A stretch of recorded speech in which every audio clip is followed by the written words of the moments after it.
ગુજરાતની અંદર સ્થાનિક સ્વરાજની ચૂંટણી નજીકમાં છે, એવામાં ભાજપ, કોંગ્રેસ અને આમ આદમી પાર્ટી હવે મહેનત કરી રહી છે સ્થાનિક સ્વરાજની ચૂંટણીની અંદર બેઠકો જીતવા માટે।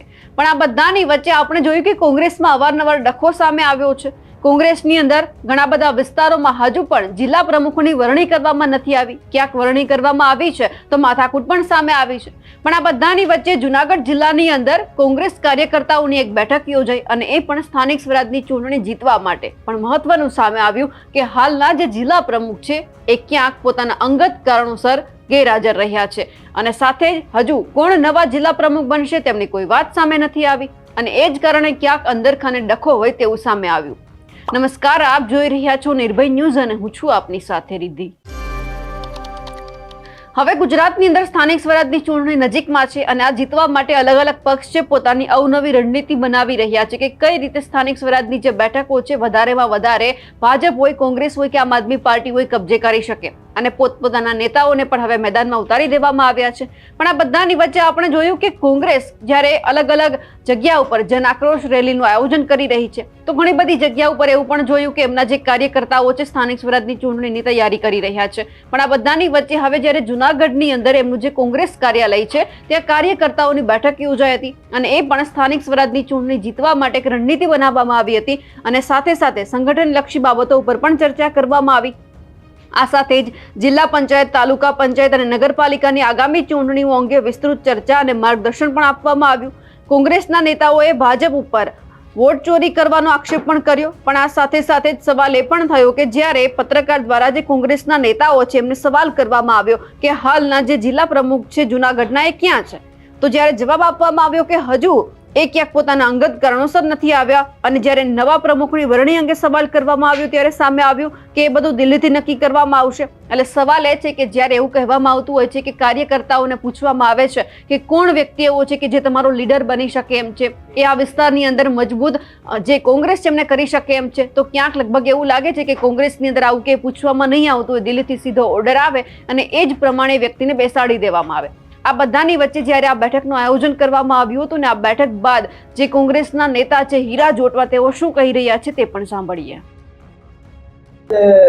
બેઠક યોજવામાં આવી હતી કોંગ્રેસની, શું હતું? આજરોજ જુનાગઢ જિલ્લા ભરની મીટિંગ હતી, એમાં અમારા પ્રભારી શ્રી શહેનાજબેન બાબી, જસવંત ભટ્ટી, ભાઈ શ્રી શાંતિભાઈ રાણવા, જીતુભાઈ વાળા અને સત્યમ અકબરીની આગેવાનીમાં જિલ્લા પંચાયત અને તાલુકા પંચાયતોની ચૂંટણી બાબતની ચર્ચા વિચારણાઓ થઈ અને ખાસ કરીને જે હાલ શહેરની કામગીરી ચાલે છે એમાં ભારતીય જનતા પાર્ટી જે વોટ ચોરી પ્રવૃત્તિ કરી રહી છે એ બાબતે દેશને ચૂંટણી પંચે 10 રાજ્યોમાં જે આપ્યા છે એમાં બહાર રહેતા ખૂબ લોકો હતા અને મૃત્યુ પામેલા, એ બધાના નામો કમી થયા। હવે એ નામ ખોટા ચડાવવાની પ્રવૃત્તિ અને અમુક નામો કઢાવી નાખવાની પ્રવૃત્તિમાં જે પ્રવૃત્ત છે એમને ખાળવા માટેની પણ ચર્ચાઓ થઈ છે અને કોંગ્રેસ ફરી લડાયક મૂડમાં આવીને આવતી સ્વાયત્ત સંસ્થાઓની ચૂંટણી એટલે કે તાલુકા પંચાયત, જિલ્લા પંચાયતો અને જ્યાં નગરપાલિકા બાકી છે તે એમના માટેની આજે માર્ગદર્શન આપ્યું અને કોંગ્રેસ પાર્ટીએ સંગઠનોની આજે વાતો કરી છે જે ગામડાના ગરીબ લોકો, ખેડૂતો, સામાન્ય વર્ગ ખૂબ પીડિત છે ભાજપથી।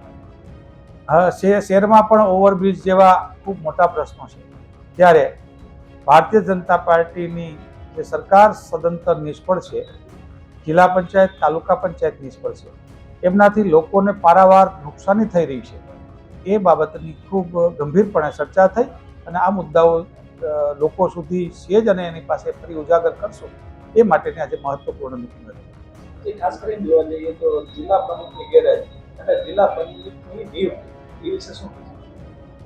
કોંગ્રેસ પાર્ટીમાં જિલ્લાના પ્રમુખની નિયુક્તિ સેન્ટરમાંથી થાય છે દિલ્હીથી। એ અગાઉ 40 એટલે કે 33 જિલ્લાઓ, 8 કોર્પોરેશન એમાંથી 40ની થઈ ગઈ છે। જુનાગઢ એક છે એ હાલ જે છે એ ચાલુ છે એને હજી બદલવા કે નહીં એ નક્કી એઆઈસીસી દિલ્હી કરશે. આજે એના અંગત કારણોસર ગેરહાજર રહ્યા છે, એનો કોઈ મંદુક કે એવું કોઈ કારણ નથી અને હાલ આ નિર્ણય છે દિલ્હી કક્ષાનો છે. પણ આ બધાની વચ્ચે સવાલ એ થઈ રહ્યો છે કે ખરેખર જે વ્યક્તિ મહેનત કરતા હોય છે, કદાચ એમને જો કોંગ્રેસ એક વખત પણ પૂછે કે તમારા વિસ્તારમાં લીડરશિપ માટે વ્યક્તિ કોણ મહત્વનો છે, જે કોંગ્રેસને એક તાંતણે બાંધીને રાખે, કે અત્યારે કોંગ્રેસની પરિસ્થિતિ કેવી છે જોતા ક્યાંક કોંગ્રેસે પણ સમજવું જોઈએ કે દિલ્હીથી ઓર્ડર આપવો એમના કરતા તો જે અલગ, જે સ્થાનિક લેવલે જે વ્યક્તિ મજબૂત છે, જે બધું સમજી શકે છે, એમને ક્યાંક ખુરશી આપવામાં આવે. આપણે જોયું હતું કે જ્યારે પાટણની અંદર આખો ડખો સામે આવ્યો, કોંગ્રેસના અંદરોઅંદરના નેતાઓ ઝઘડવા લાગ્યા, કાર્યાલયની તાળા મારવામાં આવ્યા. ક્યાંક હવે એવું લાગે છે કે જો આગામી સમયની અંદર જો ક્યાંક દિલ્હીથી ઓર્ડર આવશે અને જો સ્થાનિક એમના જે કાર્યકર્તાઓ છે એમને પસંદ નહીં આવે તો કદાચ આવા દ્રશ્યો ફરી એક વખત દેખાય તેવી પણ સંભાવના છે. પણ હાલ કોંગ્રેસના જે અત્યારે જુનાગઢની અંદર જે નેતાઓ સક્રિય થયા છે તેમને લઈ આપ શું માનો છો? કમેન્ટ કરીને ચોક્કસથી જણાવજો. સાથે જ અમારી નિર્ભય ન્યૂઝ ચેનલને લાઇક, શેર અને સબસ્ક્રાઇબ કરવાનું ભૂલશો નહીં. નમસ્કાર.